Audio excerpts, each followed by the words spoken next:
तर नमस्कार शेतकरी मित्रांनो, सध्या बऱ्याच शेतकऱ्यांची ई पीक पाणी राहिलेली आहे. तर काय होतंय, ई पीक पाणीचे बरेच आपला सर्व्हर डाऊन असेल किंवा अशा गोष्टी घडत आहेत. सध्या आपल्यासोबत शेतकरी आहेत, यांची देखील अशी समस्या आहे. हे देखील आत्ताच आम्ही ई पीक पाणी करण्यासाठी या ठिकाणी आलो होतो. प्रॉब्लेम येत आहे, त्यासाठी आपण आपल्या शेतकऱ्यांना विचारू बाबा नेमकं काय प्रॉब्लेम होतोय बाबा ई पीक पाणी करत असताना. ई पीक पाहणी करायला आता शेतात आलतो आम्ही. हां, गेली 10 दिवस झाले. आता मी रोज येतो, गोल गोल गोल गोल फिरतोय. आता परवा दिवशी आम्ही बघता बघता एक न्यूज पडली, त्यात त्यांनी सांगितलं की संध्याकाळी 10-11 वाजता उठून ती ट्राय करा. 10-11 वाजता येऊन रानात फोटो काढायचा. आम्ही ई पीक पाहणी जर संध्याकाळी 12 वाजता उठून करावी लागायली, तर मग ही नेमकं काढलंय कशासाठी? नेमकं हे असलं जर तुम्हाला ती सर्व्हर जर मेंटेन डिझाईन जर नीट करणं होत नसेल, कशाला सर्व्हर तयार करायचं? अगर ऍप कशाला तयार करायची? ती सरळ सांगायचं आम्हाला, तुम्ही शेतकरी कसं तुमच्या पद्धतीनं जसं पहिलं तलाठी करत होतं तसं करून घ्यायचं. आणि माझं काय मत आहे, सध्या आता पीक पाण्याची जी मुदत आहे ती 1 ऑगस्ट आणि नंतर आपल्याला पुढच्या महिन्यात 15 सप्टेंबर पासून आपल्या पीक पाण्याची मुदत आहे.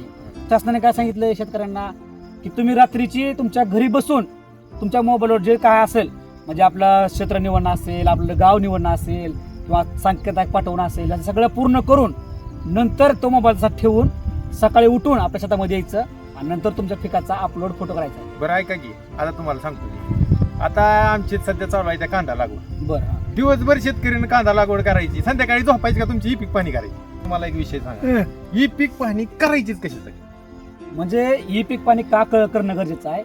शासनाला जो आपल्यापासून डाटा आहे, म्हणजे तुमच्या शेतामध्ये आपण यावर्षी सोयाबीन आहे का कांदा आहे, ऊस किती आहे, किंवा जे आपण शेतामध्ये जे काय तुमचं असेल पीक, त्याची नोंद ही शासनाला समजावी. त्या अनुषंगाने शासन काय करतं, आपल्या प्रत्येकाचा भाव ठरवत असतं. म्हणजे समजा सोयाबीन जर यावर जास्त झाली तर त्यानुसार त्याचा सोयाबीनचा भाव असेल. अशा बऱ्याच गोष्टी असतात. म्हणजे शासनाला आपल्या पिकाची नोंद, म्हणजे आपल्या शेतामध्ये खरंच ऍक्च्युअल पीक आहे का, त्यानुसार आपल्याला अनुदान असेल किंवा तुमचं नुकसान झालेच नसेल, एखाद्याला वावरात त्याने पेरलेच नाही आणि पाऊस झाला असेल, तर तुम्ही काय करता शेतकरी, की बाबा तुम्ही अनुदानासाठी मागणी करता. मग शासनाला कळावं की बाबा तुमच्या शेतामध्ये खरंच सोयाबीन आहे का. पूर्वी काय होत होतं की पिकाचा फोटो अपलोड करायला लागत नव्हता, घरी बसून पीक पाणी होती.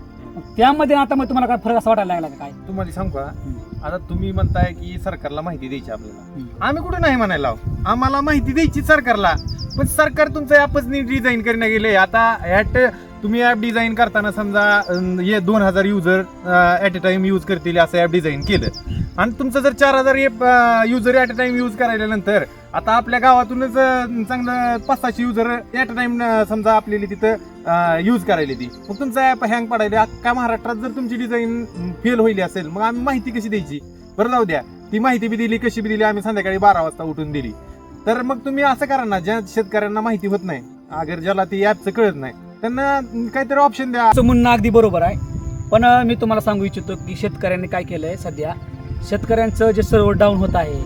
बऱ्याच वेळेस काय होतं की बाबा आपण मोबाईल नंबर पाठवल्यानंतर त्यांना संकेतांक जात नाही, नाव दुरुस्त होत नाही, म्हणजे अशा बऱ्याच गोष्टी अडथळा निर्माण व्हायला लागला. हे कशामुळे तर सर्व्हर डाऊन होत आहे. त्यामुळे काल परदेश शेतकऱ्यासाठी शासनाने सांगितलंय की काहीतरी त्यांना सूचना दिली आहेत, बाबा तुम्ही रात्रीची पीक पाणी करा, ज्या ठिकाणी तुमचं नेटवर्क चांगलं असेल, ज्या ठिकाणी तुम्हाला रेंज भरपूर असेल थोडक्यात. म्हणजे आम्ही रात्रभर मोबाईल घेऊन येतायचं म्हणा. हां, तसंच थोडक्यात. तर रेंज असेल ज्या ठिकाणी, त्या ठिकाणी बसून तुम्ही सगळी प्रोसिजर करायची आहे. दुसऱ्या दिवशी आता येऊन तुमची ई पीक पाणी करायची आहे. आणि ई पीक पाणी हे करणं गरजेचं आहे.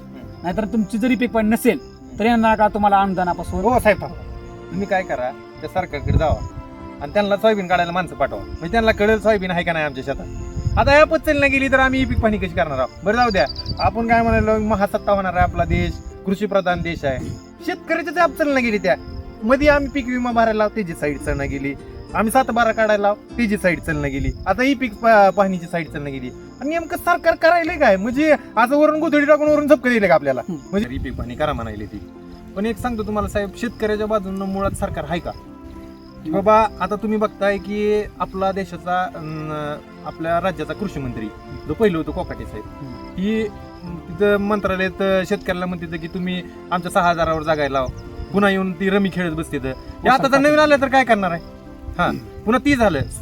2013 साली सोयाबीनला 4000 भाव होता, आज 2025-26 मध्ये आला, अजून बी 5000 आणि 4000 रुपये भाव आहे. मग तुम्ही शेतकऱ्याला ई पीक पाहणी करून अनुदान देऊन काय नेमकं, म्हणजे तुम्ही सरकारवर शेतकऱ्याला डिपेंड ठेवायला का? आमच्या मालाला भाव द्या ना, आम्हाला ई पीक पाहणीची गरज नाही, अनुदानाची गरज काय नाही. मध्ये 12,000 सोयाबीन झाली तेव्हा शेतकरी सगळा सुकावला होता. बरोबर आहे. आता अजून रिटर्न आहे तिथंच. मध्ये कांदा थोडा महागला की लगेच सगळेजण. आता एक मुद्दा बघा, जेव्हा शेतकऱ्याच्या मालाला भाव वाढते तेव्हा सामान्य जी मिडल क्लास असते त्यांच्या ह्याच्यावर ताण येते, तिजोरीवर ताण येते म्हणून ती वरडायला चालू करते ती. पण जेव्हा पेट्रोलचं ते तेव्हा सामान्य ह्याच्यावर पेट्रोल डिझेलचा भाव वाढते तेव्हा सामान्य ह्याच्यावर ताण येत नाही का? मग तेव्हा का ओरडत नाही ती माणसं? पण सगळ्या सिस्टमचा ताण शेतकऱ्यावर आहे आणि शेतकऱ्याला ताण एवढा सहन करून बी शेतकरी आनंदित आहे. आणि पुन्हा अजून हे असलं ॲप लावायची आणि संध्याकाळी 12 वाजता उठायचं आणि ही करायचं आणि ती करायचं. सुधारा जरा शेतकऱ्याचे जरा कळवळा वाटू द्या बेटेनू. ॲप तयार करायला लाव.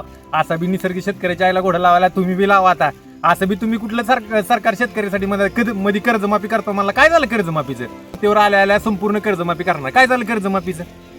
ही आपलीतली जी संपूर्ण शेतकरी जी एकत्र नाही ती ह्यांना एकत्र येऊ द्यायचा नाही. ह्यांना एकत्र जर आला शेतकरी तर कुठलं तर बंड करील, काहीतरी मागणी करील, पण ह्यांना ती शेतकरी एकत्र येऊ द्यायचं नाही. म्हणून तुम्हाला सांगतो शेतकऱ्यांनी भीतून पुढे या असल्या बीप काढल्या तुम्हाला सुरळीत चालू करू द्यायच्या असल्या तर ती त्या आमच्याकडे ॲप द्या. नसलं तर ते ॲप आपल्या नेवाळ्या करून तुमच्या पैसे राहू द्या.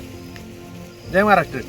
ही ॲप चालत नाही तर बऱ्याच शेतकऱ्यांचा रोष आहे. आपल्या समोर आता आम्ही सोबत आलो होतो ई पीक पाणी करण्यासाठी आणि ई पीक पाणी होत नाही. आता तुम्ही बघत आहात आपल्या पाठीमागे आभाळ देखील भरपूर आलेला आणि पाऊस चालू आहे मित्रांनो. आणि अशा पावसामध्ये आता बघा म्हणा इकडे कांदा दाखव गेला का पाण्यात कुठं आहे ती कृषी मंत्री त्याला दाखव म्हणावं. आता अशीच कशी पीक पाणी करायची आम्ही? एक तर मोबाईल आमचं हे तुमच्या इतकं भारी नसते तर तुम्हाला रमी खेळायला चांगलं मोबाईल लागते तर आणि आम्ही काय करायचं? हा ही मोबाईल भिजल्यावर पुन्हा विकत घ्यायचा म्हणल्यावर आम्हाला पुढची सोयाबीन यावी लागते. कशी पीक पाणी करणार आहोत? तर आपल्या ह्या चॅनलच्या माध्यमातून मी शासन असतील त्यांना विनंती करतो, माननीय मुख्यमंत्री असतील, आपल्या महाराष्ट्र राज्याचे कृषी मंत्री असतील यांना मी विनंती करतो की बाबा जी आपली ॲप आहे ई पीक पाणीचं हे वर्जन जी सुरळीत करा, चांगल्या प्रकारे चलल, ते कुठंही लोड होणार नाही अशा प्रकारचं ते वर्जन करा. आणि जे आपले चांगले सॉफ्टवेअर करणारे डिझायनर करणारे जे असतील व्यक्ती त्यांच्याकडे चांगलं सोपवून महत्वाचं शेतकऱ्याला घोडं लावायचं बंद करा. मित्रांनो व्हिडिओ आवडला असेल तर सर्वांना शेअर करा, लाईक करा आणि सगळ्यात महत्त्वाचं आपल्या चॅनलला सबस्क्राईब करा. कारण आपण सतत आजपासून नाही बऱ्याच कालावधीपासून आपण पाहत असाल शेतकऱ्यांसाठी जे जे काही फायदेच असेल ते आपण आपल्या चॅनलवर दाखवत असतो. तर मित्रांनो धन्यवाद.